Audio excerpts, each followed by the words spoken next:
ಎಲ್ಲರಿಗೂ ನಮಸ್ಕಾರ ಸ್ನೇಹಿತರೆ. ಜಸ್ಟ್ ಫಾರ್ ಲೈಫ್ ಚಾನಲ್ಗೆ ನಿಮ್ಮೆಲ್ಲರಿಗೂ ಸ್ವಾಗತ. ಸ್ನೇಹಿತರೆ, ಈ ದಿನ ನಾವು ದೈವಿಕ ಶಕ್ತಿಯನ್ನು ಯಾರು ಹೊಂದಿರುತ್ತಾರೆ, ಶ್ರೀಕೃಷ್ಣನು ಕೆಲವು ಜನರನ್ನು ನೋಡಿ ಏನು ಹೇಳುತ್ತಾನೆ ಎಂದು ಈ ವಿಡಿಯೋದಲ್ಲಿ ತಿಳಿಯೋಣ. ಈ ವಿಡಿಯೋ ನಿಮಗೆ ಅರ್ಥ ಆಗಬೇಕು ಅಂದರೆ ಕೊನೆಯವರೆಗೂ ನೋಡಿ. ಕೊನೆಯಲ್ಲಿ ಒಂದೇ ಒಂದು ಲೈಕ್ ಮಾಡಿ, ಹಾಗೆ ಸಬ್ಸ್ಕ್ರೈಬ್ ಮಾಡ್ಕೊಳ್ಳೋದನ್ನು ದಯವಿಟ್ಟು ಮರಿಬೇಡಿ.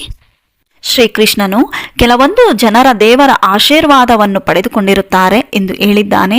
ಶ್ರೀಕೃಷ್ಣನು ಹೇಳಿರುವ ಪ್ರಕಾರ ಯಾವ ವ್ಯಕ್ತಿ ದೇವರ ಆಶೀರ್ವಾದವನ್ನು ಪಡೆದುಕೊಂಡಿರುತ್ತಾನೋ ಅವನಲ್ಲಿ ಈ ಎಲ್ಲಾ ಲಕ್ಷಣಗಳು ಇರುತ್ತವೆ. ದೇವರ ಆಶೀರ್ವಾದವನ್ನು ಪಡೆದುಕೊಂಡಿರುವವರು ಹೇಗಿರ್ತಾರೆ ಗೊತ್ತಾ? ದೈವಾಂಶ ಸಂಭೂತರಲ್ಲಿ ಯಾವೆಲ್ಲ ಗುಣಗಳಿರುತ್ತವೆ ಎಂಬುದು ನಿಮಗೆ ಈ ವಿಡಿಯೋದಲ್ಲಿ ತಿಳಿಸ್ತಾ ಇದ್ದೀವಿ.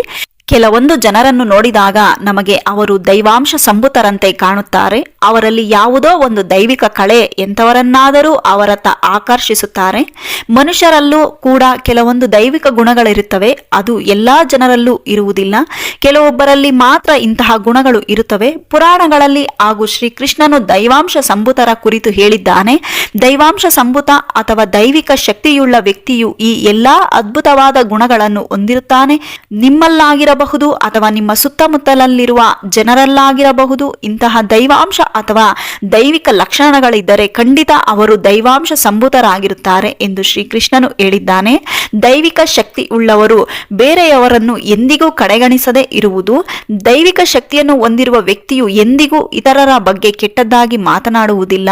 ಬೇರೆಯವರನ್ನು ಯಾವುದೇ ಕಾರಣಕ್ಕೂ ದೂರುವುದಿಲ್ಲ. ಅವರಿಗೆ ತಮ್ಮ ದಿನನಿತ್ಯದ ಚಿಂತೆ ಇರುತ್ತದೆ ಹೊರತು ಬೇರೆಯವರ ಬಗ್ಗೆ ಚಿಂತೆ ಇರುವುದಿಲ್ಲ. ಬೇರೆಯವರನ್ನು ಅವಹೇಳನ ಮಾಡುವುದಾಗಲಿ ಅವರ ಬಗ್ಗೆ ಇನ್ನೊಬ್ಬರ ಬಳಿ ಹೇಳುವುದಾಗಲಿ ಮಾಡುವುದಿಲ್ಲ. ಆದರೆ ಇತ್ತೀಚಿನ ದಿನಗಳಲ್ಲಿ ಒಬ್ಬೊಬ್ಬರ ಬಗ್ಗೆ ಇನ್ನೊಬ್ಬರಿಗೆ ಹೇಳಿ ಮನಸ್ತಾಪಗಳನ್ನು ಸೃಷ್ಟಿಸುವವರೇ ಹೆಚ್ಚಾಗಿರುತ್ತಾರೆ. ಅವರ ಮಧ್ಯೆ ಸಾತ್ವಿಕರಂತೆ ಬದುಕುವವರೇ ಈ ದೈವಾಂಶ ಸಂಭೂತರು. ಶ್ರೀಕೃಷ್ಣ ಹೇಳಿರುವ ಪ್ರಕಾರ ಯಾವ ವ್ಯಕ್ತಿಯಲ್ಲಿ ತಾನು ಮಾಡುವ ಕೆಲಸದ ಮೇಲೆ ಅಪಾರ ಶ್ರದ್ಧೆ ಇರುತ್ತದೆಯೋ ಅಂತಹ ವ್ಯಕ್ತಿ ದೈವಿಕ ಶಕ್ತಿಯನ್ನು ಹೊಂದಿರುತ್ತಾನೆ. ಅವನು ಮಾಡುತ್ತಿರುವ ಕೆಲಸ ದೊಡ್ಡದಾಗಿರಲಿ ಅಥವಾ ಚಿಕ್ಕದ್ದಾಗಿರಲಿ ಅವನಿಗೆ ಅದರ ಮೇಲೆ ಏನೋ ಒಂದು ರೀತಿಯ ಪ್ರೀತಿಯ ಭಾವನೆ ಇರುತ್ತದೆ. ತನ್ನ ಪಾಲಿನ ಕೆಲಸವನ್ನು ಶ್ರದ್ಧೆಯಿಂದ ಪೂರ್ಣಗೊಳಿಸಬೇಕು ಎನ್ನುವ ಭಾವನೆ ಅವನಲ್ಲಿರುತ್ತದೆ. ಯಾವ ವ್ಯಕ್ತಿ ಕೆಲಸದ ಮೇಲೆ ಶ್ರದ್ಧೆ ಭಕ್ತಿ ಇರುತ್ತದೋ ಅವನು ದೇವರ ವಿಶೇಷ ಅನುಗ್ರಹಕ್ಕೆ ಪಾತ್ರನಾಗಿರುತ್ತಾನೆ. ದೇವರ ಪೂಜೆಯನ್ನು ಮಾಡುವುದರಿಂದ ನಮ್ಮಲ್ಲಿ ಧನಾತ್ಮಕ ಶಕ್ತಿಯ ಸಂಚಲನವಾಗುವುದು. ದೈವಿಕ ಶಕ್ತಿ ಇರುವವರು ಮುಂಜಾನೆ ಎದ್ದು ಮೊದಲು ಮಾಡುವ ಕೆಲಸವೇನೆಂದರೆ ಅದುವೇ ದೇವರ ಪೂಜೆಯಾಗಿರುತ್ತದೆ. ಅವರಿಗೆ ದೇವರ ಮೇಲೆ ಪ್ರೀತಿ ಭಕ್ತಿ ಇರುತ್ತದೆ. ದೇವರ ಪೂಜೆಯನ್ನು ಮಾಡದೇ ಇದ್ದರೆ ಅವರಲ್ಲಿ ಏನೋ ತಳಮಳಗಳು ಪ್ರಾರಂಭವಾಗುತ್ತದೆ. ದೇವರ ಪೂಜೆಯನ್ನು ಮಾಡಿದ ನಂತರವೇ ಅವರ ಮನಸ್ಸು ಶಾಂತತೆಗೆ ತೆರಳುತ್ತದೆ. ಅಗತ್ಯವಿರುವವರಿಗೆ ಸಹಾಯ ಮಾಡುವ ಗುಣವನ್ನು, ಪ್ರಾಣಿ ಪಕ್ಷಿಗಳಿಗೆ ಸೇವೆಯನ್ನು ಮಾಡುವ ಗುಣವನ್ನು, ದಾನ ಧರ್ಮ ಮಾಡುವಂತಹ ಗುಣವನ್ನು ಇವರು ಹೊಂದಿರುತ್ತಾರೆ. ಅಗತ್ಯವಿರುವವರಿಗೆ ಸಹಾಯ ಮಾಡುವ ಮೂಲಕವೇ ಅವರು ಆತ್ಮ ತೃಪ್ತಿಯನ್ನು ಕಾಣುತ್ತದೆ. ಇಂಥವರು ಮಹಿಳೆಯರ ಬಗ್ಗೆ ಅಪಾರ ಗೌರವವನ್ನು ಇಟ್ಟುಕೊಂಡಿರುತ್ತಾರೆ ಎಂದು ಕೃಷ್ಣನು ಹೇಳಿದ್ದಾನೆ. ಶ್ರೀಕೃಷ್ಣನು ಭಗವದ್ಗೀತೆಯಲ್ಲಿ ಹೇಳಿರುವ ಪ್ರಕಾರ ಯಾವ ವ್ಯಕ್ತಿ ನ್ಯಾಯದ ಮಾರ್ಗದಲ್ಲಿ ನಡೆಯುತ್ತಾನೋ ಅಂತಹ ವ್ಯಕ್ತಿ ದೇವರಿಗೆ ಪ್ರಿಯನಾದವನಾಗಿರುತ್ತಾನೆ. ಅವನು ಎಂದಿಗೂ ಇತರರ ಹಣದ ಬಗ್ಗೆ, ಹೆಣ್ಣಿನ ಬಗ್ಗೆ ಕೆಟ್ಟ ಭಾವನೆಯನ್ನು ಇಟ್ಟುಕೊಂಡಿರುವುದಿಲ್ಲ. ಬೇರೆಯವರ ಹಣದ ಮೇಲಾಗಿರಬಹುದು ಅಥವಾ ಹೆಣ್ಣಿನ ಮೇಲಾಗಿರಬಹುದು ಯಾವುದೇ ರೀತಿಯ ವ್ಯಾಮೋಹವನ್ನು ಹೊಂದಿರುವುದಿಲ್ಲ. ಇಂಥವರು ಯಾರು ಬೇಕಾದರೂ ನಂಬಬಹುದಾಗಿರುತ್ತದೆ. ದೈವಿಕ ಶಕ್ತಿ ಉಳ್ಳವರಿಗೆ ಭವಿಷ್ಯದಲ್ಲಿ ಏನಾಗಬಹುದು ಎಂಬುದು ಹೇಳುವ ಶಕ್ತಿ ಇರುತ್ತದೆ.